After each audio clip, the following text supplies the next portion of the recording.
เจ้าสายทองไสยวงศ์สมาชิกสภาแห่งชาติประจำเขตเลือกตั้งที่15แขวงจำปาสักก่อนอื่นข้าพเจ้าก็ขอแสดงความชมเชยรัฐบาลที่มีความพยายามเอาใจใส่อยู่ในการจัดตั้งปฏิบัติแผนพัฒนาเศรษฐกิจสังคมแผนงบประมาณแห่งรัฐแผนเงินตราก็คือ2กะลาแห่งชาติการแก้ไขความยุ่งยากทางด้านเศรษฐกิจ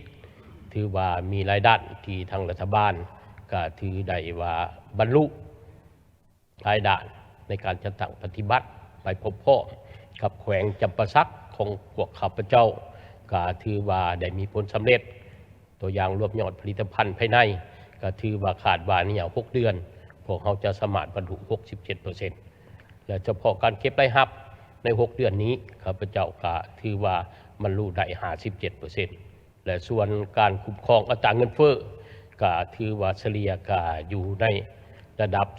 11.5% เฉลี่ยอยู่ใน 6 เดือนนอกเฉพาะเดือน 8 นี้เฉพาะเดือน 5ก็เป็นอยู่ในระดับ 5.9% 8.9% เนาะอันนี้เป็นการจัดตั้งปฏิบัติอยู่ในระยะ 6 เดือนและข้าพเจ้าก็จะมีความเห็นแลกเปลี่ยนอยู่ในเวียกของรัฐบาลที่เสนอมาหันบางขอเนาะอันที่หนึ่งข้าพเจ้าจะมีความเห็นต่อการโจกอยู่ในการจัดตั้งปฏิบัติโครงการแห่ฐานทุกประเภทนั้นเนาะอันนี้ข้าพเจ้าแม่นเห็นดีสุดในการตัวการจัดตั้งปฏิบัติแต่ว่าข้าพเจ้ายังมีความเห็นเสนอให้รัฐบาลปฏิบัติอย่างเด็ดขาดต่อกับบริษัทที่ได้ปฏิบัติที่บ่ถือตามสัญญาเนาะปฏิบัติที่บ่ไปตามเอิ้นว่าเหตุให้สภาพแวดล้อมและสังคมมีผลกระทบเนาะตัวนี้ยังให้รัฐบาลเด็ดขาดได้เข้มงวดต่อกับเอิ้นว่าบริษัทที่จะตั้งปฏิบัติสร้างผลกระทบนี้และปัญหาที่2ปัญหาการพิจารณาก็คือนโยบายสุขอยู่การพัฒนาเส้นทางในเนี่ยใหม่นี้เนาะและโดยพื้นฐานข้าพเจ้าเห็นดีแต่ว่าข้าพเจ้ายังมีความเห็นในจุดนี้แม่นเขาเอิ้นว่ารูปแบบ BOT นี้เนาะรูปแบบ BOT นี้ข้าพเจ้าก็เห็นดีแต่ว่าเวลาจะตั้งปฏิบัตินั้นข้าพเจ้าอยากเสนอว่าบ่ให้เฮ็ดทางทับทางเก่าเนาะคันว่า BOT นี่แม่นเฮ็ดเส้นใหม่โลดเนาะขอให้ประชาชนได้มีทางเลือกเพราะบนเทียนนี่อยู่สักมีแล้วนอกจากสัตว์ข้าพเจ้าอยากเสนอว่า BOT เห็นดีแต่ขอให้เป็นเส้นทางใหม่บ่เป็นเส้นทับเส้นเก่าเนาะส่วน BOT ข้าพเจ้าอยากเสนอในนั้นและส่วนปัญหาของแขวงนี้เนาะที่ผ่านกันลงเผยแพร่ก็คือการพบปะผู้มีสิทธิ์เลือกตั้งนี้ปัญหาราคาไฟฟ้า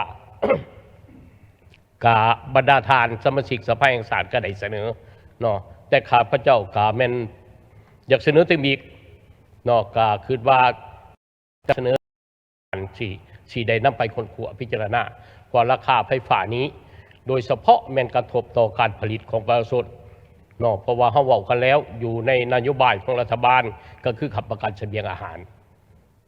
เนาะผลิตสินค้าเพื่อส่งออกผลิตสินค้าเพื่อทดแทนการนำเข้าแต่ว่านโยบายเบื้องของกระแสไฟฟ้ามันปัดสวนทางกันราคาไฟฟ้าปัดสูงฉะนั้นเหตุให้การผลิตของประชาชนนี้เนาะก็คือผู้ผลิตนี่แบกหาบต้นทุนที่สูงคุยน้ำเข่าก็แม่นมูลค่าสูงอยู่แล้วเนาะมันนี่ราคาไฟฟ้าผัดยิงกระทบใส่ตัวนี้เป็นปัญหาใหญ่สำหรับผู้ผลิตถ้าว่าพวกเฮ้าหากหรือว่ารัฐบาลบ่ได้คนคู่แก้ไขปัญหาดังกล่าวนี้ข้าพเจ้า คิดว่าปัญหาการผลิตของประชาชนก็สิมีการลดน้อยถอยลงกันแหละก็สิบ่สามารถค้ำประกันได้ต่อนโยบายของรัฐบาลที่ออกมาหันถ้าบอกเฮ้าหากบ่สามารถดัดแก้ปรับปรุงราคาไฟฟ้าต่อปัญหาดังกล่าวนี้เนาะอันนี้ข้าพเจ้าอยากเสนอตืมอีกปัญหาที่2ที่ข้าพเจ้าอยากเสนอนี้แม่นปัญหาโครงสร้างพื้นฐานก็คือเส้นทางแต่ว่าเส้นทางของจำปาสักเสนอนี้แม่นอยากเสนอทั้งรัฐบาลให้เบิ่งเส้นทางที่ออกสู่ชายแดนเนาะคือสภาพในปัจจุบันนี้บรรดาทานกัญชาสะถ้าเฮาก็บ่ให้เกิดแต่ว่าเฮาก็ขาดคิดบ่ได้เนาะว่ามันสิเกิดหรือบ่เกิดในอนาคตฉะนั้นแล้วพวกเฮาควรเตรียมพร้อมด้านเส้นทางออกสู่ชายแดนข้าพเจ้านั้นก็เว้าเส้นทางออกสู่ชายแดนเนาะตัวนี้อยากให้บรรดาทานอะไร ปัญหานี้เสนอทั้งรัฐบาลได้ค้นคว้าต่อกับงบประมาณดังกล่าวนี้ เพื่อเฮ็ดแนวใดให้ทางออกสู่ชายแดนของพวกเฮารับประกันในเมื่อหากมีสภาพข้าพเจ้าอยากมีความเห็นในนั้นว่ารับประกันในเมื่อมันมีสภาพจากนั้นก็เป็นเส้นทางเรียบตามชายแดนเนาะในจำปาสักกับบรรดาทานกระเชียบสาบาชายแดนติดกับประเทศใดแน่เนาะข้าพเจ้าอยากเสนอที่ว่า